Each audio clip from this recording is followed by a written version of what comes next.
Eu não faço ideia do que eu vou gravar pra vocês hoje. Assim, me deu só vontade de apertar no botão e gravar pra vocês.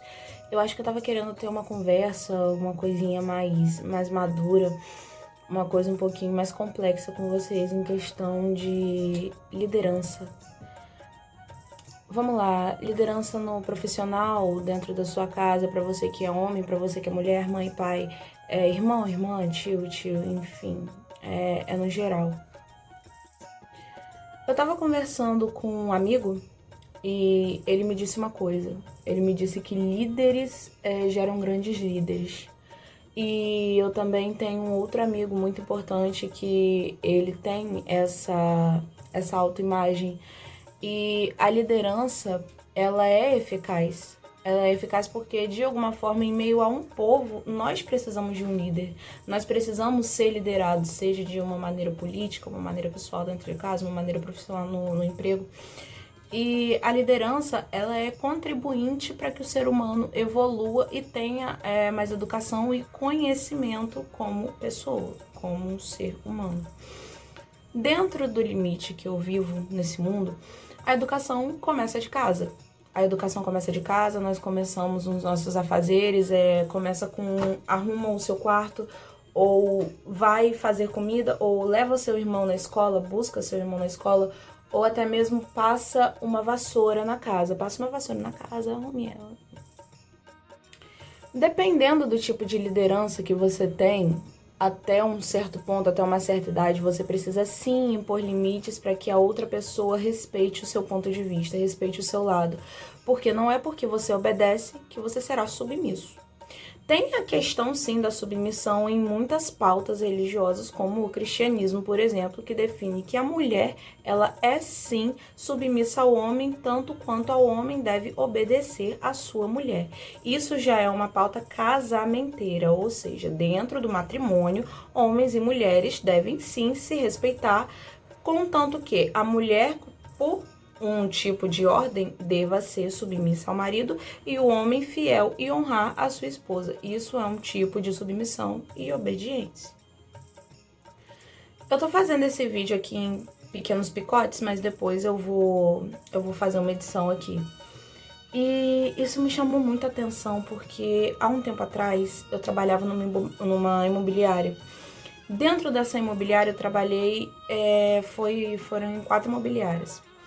Na primeira imobiliária eu tive uma gerente que ela me deu um suporte muito grande, ela me deu uma contribuição enorme para minha autoconfiança, para minha comunicação. Eu já tinha feito uns cursos de comunicação há muito tempo atrás, há muito tempo, eu tenho uns certificados. E assim, trabalhei também em uma outra imobiliária, na segunda, na terceira, na quarta. Eu só fui aprender o que era o verdadeiro significado de liderança na segunda imobiliária que eu trabalhei. Porque o que acontece? Além de você adquirir uma maturidade enorme, você tem um enorme conhecimento sobre si mesmo, sobre impor limites no que o outro pode passar para você. É contraditório dizer isso porque, mesmo eu sendo maior de idade, eu ainda sigo e obedeço ordens dos meus familiares. Por conta de eu estar debaixo do teto deles? Também. Por mais que eu contribua com alguma renda aqui dentro da minha casa, eu devo sim obediência, porque dentro da minha fé, por exemplo, diz assim: honrai pai e mãe para que prolongue os seus dias na terra. E antes mesmo de eu ter o conceito do cristianismo no meu caminho, isso é primordial, porque foi como eu falei anteriormente, a educação ela vem de casa. Então, ensinai sim os seus filhos, e isso não é necessário religião. Você ensinando o seu filho, impondo limites no que ele pode ter e o que ele não pode ter, já é o suficiente para que a rua não ensine a ele se você ensinar ele dentro de casa. E quando a rua ensina, dói. Eu digo isso porque teve coisas que eu mesmo aprendi na rua. Eu aprendi na rua e digo assim, a gente aprende na rua, não digo na rua em si. Eu digo dentro de uma escola, dentro de uma festa, uma universidade, dentro do emprego, entendeu? Se você não aprende em casa, automaticamente você vai aprender do lado de fora, com outros amigos. E dependendo muito das companhias também. Porque, diga-me com quem andas, eu te direi quem você é. Então, vai depender muito também das suas companhias, do que você realmente possa aprender sobre liderança, o que você pode aprender sobre você evoluir para essa parte, porque existe, né, uma diferença muito grande entre liderança e abuso de autoridade. Já teve uma experiência parecida de eu presenciar uma mãe dizendo pro filho coisas de baixo calão como se fosse referente a um abuso de autoridade. É claro que sim, o filho deve respeitar a mãe, mas a partir do momento que a mãe não sabe o que ela mesma diz e ela se contradiz na frente de outras pessoas para poder mostrar, poxa, eu sou mãe, então eu tenho o direito sim de dar lambada no meu filho, de chamar a atenção do meu filho, de ser uma pessoa completamente autoritária com o meu filho e o seu filho crescer traumatizado, é o suficiente para que a criança, com o passar do tempo, se revolte e queira seguir os passos dos pais com base, né, no que ele aprendeu.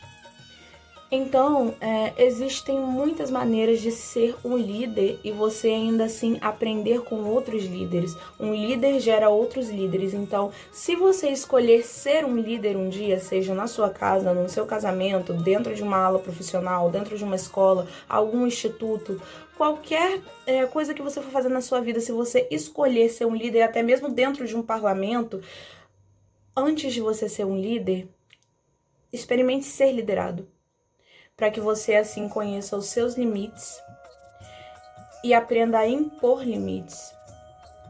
Eu não tenho muito para falar em questão disso, porque eu não entendo, não sou líder, para falar a verdade. Eu tô aprendendo a co-criar a minha vida agora, então eu entendo um pouco da minha vida. Um pouco assim, eu digo, tem algumas coisas que de certa forma eu ainda preciso ser liderada para que um dia eu lidere a minha própria vida. A educação começa de casa, mas quanto mais conhecimento a gente adquirir para nossa própria vida, melhor.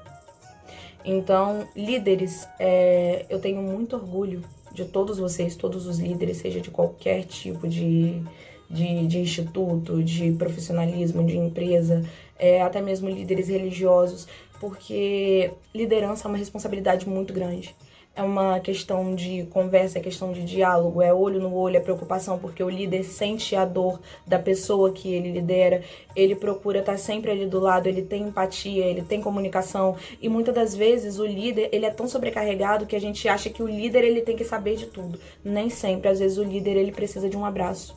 Às vezes o líder precisa de uma conversa. Às vezes o líder precisa que outra pessoa lidere no lugar dele para ele poder descansar e ser aprendiz. É assim que funciona.